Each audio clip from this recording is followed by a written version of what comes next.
भी कोई गुनाह करेगा सजा पाएगा। मेरे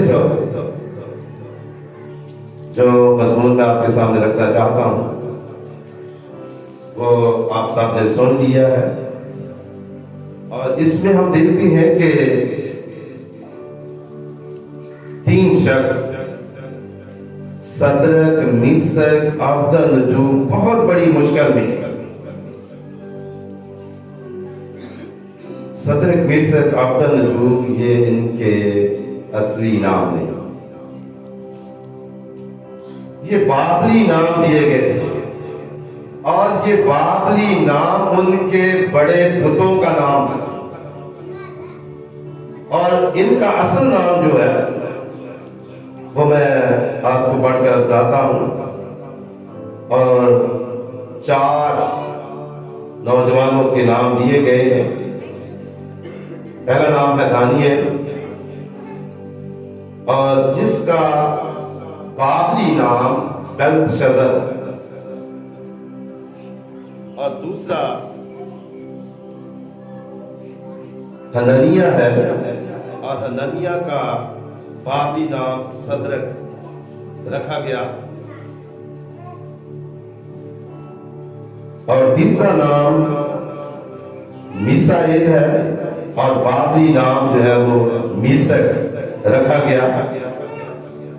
और चौथा नाम असरिया है, जो बाबली नाम उसको दिया गया वो अब्दुल-नजूम है। तो ये 4 नाम है, लेकिन मैं यहाँ 3 लोगों का जिक्र करने वाला हूं, यानी कि सदरक, मीसक, अब्दुल-नजूम, और यहूदी नाम जो थे वो हननिया, मीसाएल और अज़रिया। ये नौजवान पढ़े लिखे नौजवान थे। क्यों इनको बाबल में असीर करके ले आए? कलाम मुक़द्दस को पढ़ने से ये साबित होता है कि ये 3 नौजवान जो है उनको कश्तियों के इल्म और उनकी ज़बान की तालीम दे, यानी कश्तियों की ज़बान और तालीम दे। और यहाँ कलाम मुक़द्दस में लिखा है कि 3 साल तक उनको वो तालीम दे ताकि वो बादशाह के हुजूर खड़े। यानी कि ये पढ़े लिखे, और सबसे बढ़कर मैं पढ़े लिखे होने के साथ साथ ये बताना चाहता हूं कि ये ईमान में मजबूत है। पढ़ा लिखा होना कोई बड़ी बात नहीं, ईमान मजबूत होना चाहिए। और ये पढ़े लिखे भी हैं और इनका ईमान भी मजबूत है। यानी कि सदरक, मीसक, अब्दुल-नजूम ये तालीम याफ्ता थे, बल्कि तालीम देने के काबिल थे। और बाबल में उनको लाया गया कि ताकि वो जो बादशाह के हुजूर खड़े रह सकते हैं उनको 3 साल तक तालीम दी जाए, और ये ऐसा ही करते हैं। और कलाम मुक़द्दस में हम देखते हैं कि बादशाह के वजीरों ने, मशीरों ने बादशाह को कहा कि एक मूर्ति बनाई जाए और उसको सब लोग सजदा करें। और ये बादशाह की मूर्ति थी, इनके बादशाह की ताज़ीम के लिए मूर्ति बनाई गई। और पीछे क्या था कि ये जो 3 लोग थे, इनकी 4 लोग थे, इनकी बहुत ज्यादा इज्जत है।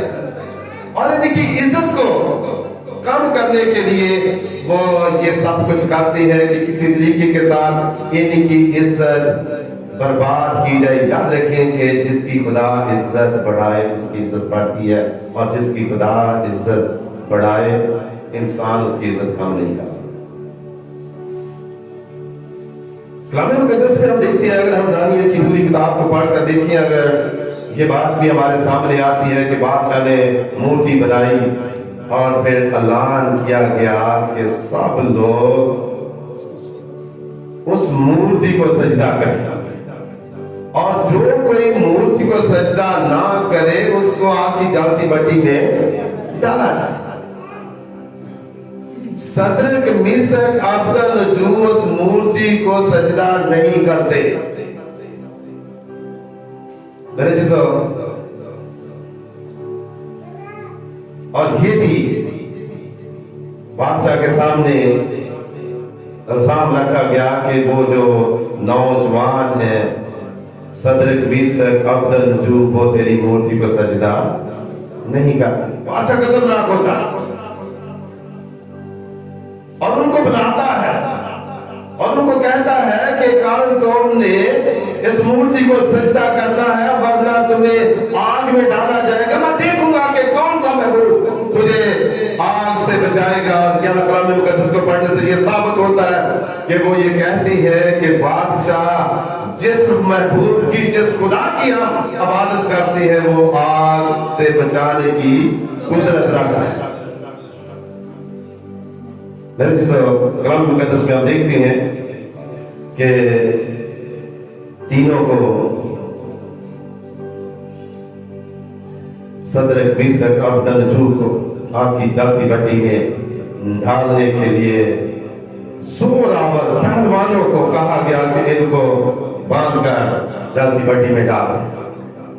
कलाम मुकद्दस में लिखा है कि जो डालने वाले थे, आग में डालने वाले थे, वो सब हलाक हो जाता। मेरे कलाम मुकद्दस में हम देखते हैं कि उल्ट चल आग सदरक मिसक अब्दनजू को ना लगी बल्कि डालने वालों को लग गई, हलाक हो गए। इनके खुदा उनके साथ हो गया। इसी तरह कलाम मुकद्दस में हम देखते हैं कि आस्तर की किताब को पढ़े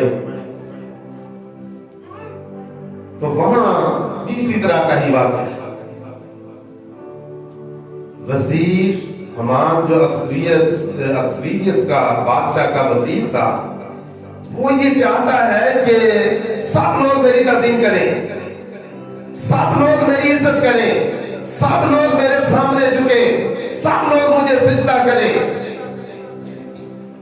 मर्द की उसके सामने नहीं झुकते, मर्द की उसकी ताज़ीम नहीं करता, मर्द की उसके सामने नहीं झुकता। क्यों नहीं झुकता? सदरक मिसक अब्दनजू क्यों मूर्ति के सामने नहीं झुकते, क्यों नहीं सजदा करते?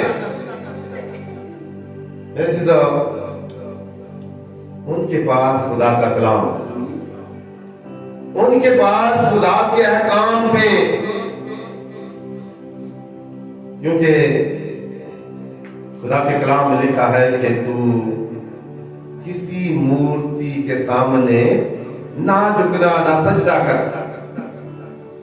और ये खुदा का कलाम उनके अंदर था और उस पर वो कायम थे कि हमारा खुदा ये कहता है। हमने खुदा की बात मानी, हमने इंसानों की बात नहीं मानी, हमने खुदा की बात मानी। यहां हम देखते हैं कि जिन्होंने सदरक मिसक अब्दनजू को आके सुपुर्द करना था वो खुद हलाक हो जाती है। और वजीर हमान मर्दकी के लिए सूली बनाता, उसको मार दिया जाए। लेकिन याद रखें कि जो सूली मर्दकी के लिए बनाई गई थी, हमान को उस पर चढ़ाया। इसी तरह हम देखती हैं कि हम सब गुनाहगार हैं, हम गुनाह करते हैं और गुनाह की मजदूरी मौत है। मेरे गुनाह हम करते हैं, मरना भी हमें ही चाहिए था, हलाक भी हमें होना ही चाहिए था, क्योंकि हम गुनाह करते हैं और मरना भी हमें चाहिए था। लेकिन याद रखें कि हम नहीं मरे, हमारी जगह और मर गए। वो खुदावंद यीशु मसीह जिसने सारे जहान के गुनाह को उठा लिया और वो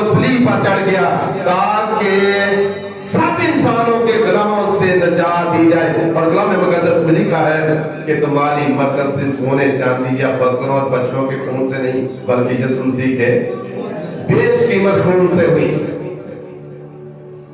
मेरे जी साहब, यानी कि हलाकत हमारा मुकद्दर था, मौत हमारा मुकद्दर था, आग हमारी मुकद्दर थी, जहन्नम हमारी मुकद्दर था।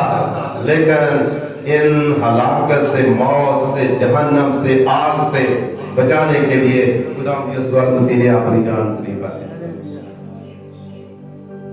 इसी तरह कलाम मुकद्दस में हम देखते हैं कि बनी इस्राएल को जब मिस्र में थी तो बांटी जा रही थी, तो बादशाह की तरफ से ये कहा गया कि जितने इस्राएलियों के बच्चे होंगे उनको पैदा होते ही मार दिया जाए। दाइयों को कहा गया, लेकिन कलाम मुकद्दस में हम देखते हैं कि दाइयों के अंदर खुदा ने रहम पैदा कर दिया, तरस पैदा कर दिया। मेरे मिस्री इस्राएलियों के बच्चों को मारना चाहती है, उनको अपने बच्चों को मरवा रहे थे। कलाम मुकद्दस में हम देखते हैं कि 10वीं आफत जो है उसमें हम देखते हैं कि हर घर के पौधे को मारा गया। जो खुदा के लोगों के बच्चों के दुश्मन थे, उनके बच्चे खुद हलाक हो जाते। यानी कि अगर कोई शख्स किसी का मुखालिफ होता है, अगर खुदा उसका मुखालिफ नहीं है तो कोई भी शख्स उसका मुखालिफ नहीं हो सकता। इसी तरह हम देखते हैं कि 3 डाले गए और तीनों जिंदा, सदरक, मीसक, अबदनजो, तीनों डाले गए और डालने वाले हलाक हो जाते हैं, और 3 डाले गए 4 नजर आते हैं। कितनी खुशी की खबर है कि 3 डाले गए, मुसीबत में, आग में डाले गए। और पहली बात कि 4 नजर आते हैं, आग ठंडी पड़ जाती है, जुल्म खत्म हो जाता है, सजा खत्म हो जाती है, सजाए मौत खत्म हो जाती है, क्योंकि खुदा अपने लोगों के साथ हो गया, अपने लोगों की मुश्किलात में उनके साथ हो गया। मुश्किल खत्म हो गई, आग बुझ गई। मेरे जी साहब, पीछे क्या था? इनका ईमान मजबूत था, ये खुदा के साथ मस्त थे, ये मौत से नहीं डरते थे, घबराते नहीं थे, बल्कि ये खुदा के सामने सच्चे बने हुए थे और ईमान में मजबूत थे कि हम खुदा के लोग हैं। मेरे साहब, खुदा के लोगों के साथ अगर कोई वाकया या मुश्किल या परेशानी आ जाती है तो खुदा उनके साथ हो जाता, मुसीबत टल जाती, मुसीबत खत्म हो जाती और खुदा अपने लोगों की जिंदगियों में अमन पैदा कर देता है, सुकून पैदा कर देता है। डालने वाले हलाक हो गए, जिनको डाला गया वो सुकून में, उनकी जिंदगी में सुकून, और सुकून देने वाला उनके साथ आ, उनके दरमियान आ गया। यहां पर हम कलाम मुकद्दस में हम देखते हैं कि बादशाह और खाने दौलत देखते हैं कि 3 डाले गए थे, नजर 4 आ रहे, और उनके लिए बहुत ही हैरानी की बात थी, और हमारे लिए भी ये हैरानी की बात थी कि 3 तो डाले गए, 4था नजर आता है, 4 नजर आ रहे हैं। 4था जो था उसके बारे में बादशाह क्या कहता है? यहां कलाम मुकद्दस में लिखा है कि 4थे की सूरत अलाज़ादे की सी है, चौथे की सूरत अलाजादे की सी है, यानी कि मौजूद वाकया बयान कर रही है कि भट्टी में 3 लोग डाले गए, 4 नजर आते हैं और चौथे की सूरत अलाजादे की है। मैंने इसी तरह हम मुकद्दस यूहन्ना रसूल का इंजीली बयान उसकी 14वीं आयत को पढ़कर देखें। पहले बात की 14वीं आयत, और कलाम मुजस्सम हुआ, यसू मसीह चौथा जिस्म इख्तियार करके उनके दरमियान आया। कलाम मुजस्सम हुआ, फजल और सच्चाई से मामूल होकर हमारे दरमियान रहा, और हमने उसका ऐसा जलाल देखा जैसा बाप के इकलौते का जलाल। यूहन्ना यहाँ पर गवाही दे रहा है और वहां बादशाह कह रहा है कि चौथे की सूरत अलाजादे की सी है। ये बहुत बड़ी गवाही है। उन्होंने खुदावंद यीशु मसीह को देखा, चौथे को देखा, जिसकी सूरत खुदा की सूरत है, खुदा के बेटे की सूरत है। खुदावंद यीशु मसीह खुद बयान करते हैं कि मैं और बाप एक, जिसने मुझे देखा उसने मेरे बाप को देखा। और बादशाह कह रहा है कि चौथे की सूरत अलाजादे की, यानी कि अल्लाह के बेटे की है। वो बेटा जो पहले मौजूद था, जिसके ये अल्फाज है कि मैं अव्वल आखिर हूं, मैं इब्तिदा और मैं अल्फा और ओमेगा, यानी कि जो पहले मौजूद था, जिसकी वसात से सारी कायनात पैदा हुई, वो पहले मौजूद था। वो पहले फरिश्ता बनकर भी ज़ाहिर होता है। वो खुदावंद यीशु मसीह था। किसी आलम ने, मुफस्सर ने ये बयान किया है कि बाइबल मुकद्दस में, पुराने अहद में जहां भी खुदावंद का फरिश्ता लिखा गया है वो खुदावंद यीशु मसीह है। इसी तरह हम देखते हैं कि दानिएल पर भी मुश्किल वक्त आया। वो वाकया भी इसी तरह कि 30 दिन तक कोई शख्स अपने महबूब की इबादत ना करे, परस्तिश ना करे और अपने महबूब का नाम लेकर दुआ ना करे। तो दानिएल, क्योंकि ये यहूदी था, यहूदी खुदा की कौम है, इस्राइल खुदा की कौम है, खुदा के बरकसीदा लोग हैं और ये खुदा के साथ वफादार है। किसी मुश्किल से, किसी शेरों की मांद से नहीं डालते। उसे शेरों की मांद में डाला गया क्योंकि वो अपने खुदा को दिन में 3 बार याद करता है। और कलाम मुकद्दस में लिखा है कि हैकल की तरफ रुक कर दुआ करता। जब उसे शेरों की मांद में डाला गया, याद रखें कि दानिएल आला दर्जे का हाकिम था, गैर कौम था, यहूदी था और बाबरी लोग उसकी मुखालफत करते हैं। सदरक मीशक अबदनगो भी यरूशलेम से यहूदी गए थे, बाबरी लोग इनकी मुखालफत करते हैं।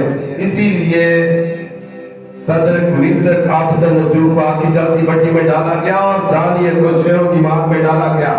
और चारों लोग मौत से महफूज रहते हैं, हलाकत से महफूज रहते हैं, आग से महफूज, शेरों से महफूज रहते हैं।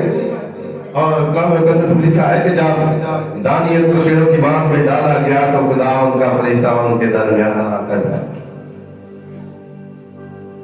वो भूखे शेर जो खूनखार शेर थे, इंसानी गोश्त को खाते थे, जब खुदा का फरिश्ता उनके दरमियान आ गया तो शेर दानिएल की तरफ देख ना सके। अगर वो देख ही लेते तो मर सकते थे। उन्होंने दानिएल की तरफ देखा तक नहीं है, आंख उठाकर नहीं देखा। दानियल के लिए मुश्किल नहीं थी, बल्कि शेरों के लिए मुश्किल थी कि अगर वो दानियल की तरफ देख लेते तो शेर मार सकते थे, दानियल नहीं मार सकता था। मेरे जी यानी कि खुदा अपने लोगों के साथ हो जाता है, खुदा अपने लोगों की हर मुश्किल में उनके साथ होता है।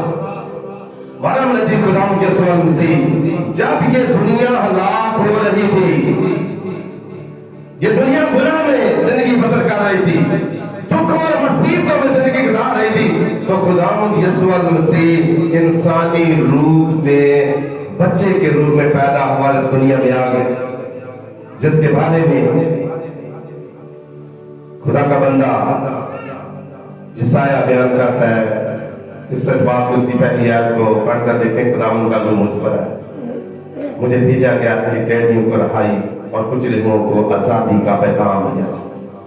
वो लोग जो अबलीस के हाथ में सुलाए हुए थे, गुनाह की दलदल में थे, मौत के कब्जे में थे, खुदावंद यीशु मसीह उनको आजाद करने के लिए इस दुनिया में आ गया। और दूसरी तरफ हम देखते हैं कि ये खुदा की मोहब्बत थी, खुदा ने दुनिया से मोहब्बत रखी कि अपना इकलौता बेटा बख्श दिया ताकि जो कोई उस पर ईमान लाए हलाक न हो बल्कि हमेशा की जिंदगी। यानी कि दुनिया हलाक हो रही थी, आज भी हलाक हो रही है। जो कोई खुदावंद यीशु मसीह को कबूल नहीं करता वो हलाक हो रहा, वो तबाही में है, हलाकत में है, दुखों में है, बीमारियों में है, परेशानियों में है, वो हलाक हो रहे हैं। मेरे जैसे लिखा है कि जितनों ने इसे कबूल किया उसने खुदा के फरजांद बनने का हक बख्शा। मेरे जैसे बेशक हम गुनाह में है, मुश्किलात में है, परेशानियों में है, तो जरूरत है कि हम खुदावंद यीशु मसीह को कबूल करें, क्योंकि हर मर्ज का वो इलाज है, हर बीमारी की वो शिफा है, हर गुलामी की वो आजादी है। मेरे जैसे यानी कि आज जो मजमून मैंने आपके सामने रखा है कि इंसान जब मुश्किलात में होता है तो खुदा उसके साथ होता है, खुदा हर मुश्किलात में इंसान के साथ होता है, बशर्ते के सदरक मिसक अब्दुल और दानियल जैसा ईमान। मुश्किलें तो आती हैं लेकिन रहाई भी मिल जाती है जब हम यीशु मसीह के साथ वस्त हो जाती है, ईमान में मजबूत हो जाती है, तो कोई मुसीबत आगे ठहर नहीं सकती। सबसे बड़ी मुसीबत जो थी मौत थी, लेकिन याद रखें कि खुदावंद यीशु मसीह ने इस मौत को, जो इंसानी दुश्मन था, सबसे बड़ा दुश्मन जो था जिससे इंसान सहमा हुआ था, तो खुदावंद यीशु मसीह ने इस आखिरी दुश्मन को अपनी एड़ी के नीचे रखकर लताड़ दिया और वहां से बुलंद कहा है कि मौत तेरी फतह कहां रही, ऐ मौत तेरा डंक कहां रहा, मौत फतह का लुत्फा। यानी कि खुदावंद यीशु मसीह ने मौत पर भी फतह पाई है। वही आज हमारे साथ और कलाम मुकद्दस में मुकद्दस मत्ती रसूल का अंजीली बयान उसके 28वें बाब की आखिरी आयत को पढ़कर देखें कि तुम इस तालीम पर अमल करो, मैं दुनिया के आखिर तक हमेशा तुम्हारे। मेरे चीज अगर हम खुदा के कलाम को अपनी जिंदगी में लेते हैं, ईमान में मजबूत है, तो याद रखें कि हमारा खुदा बेवफा नहीं है बल्कि वो हमेशा साथ रहने का वादा करता है।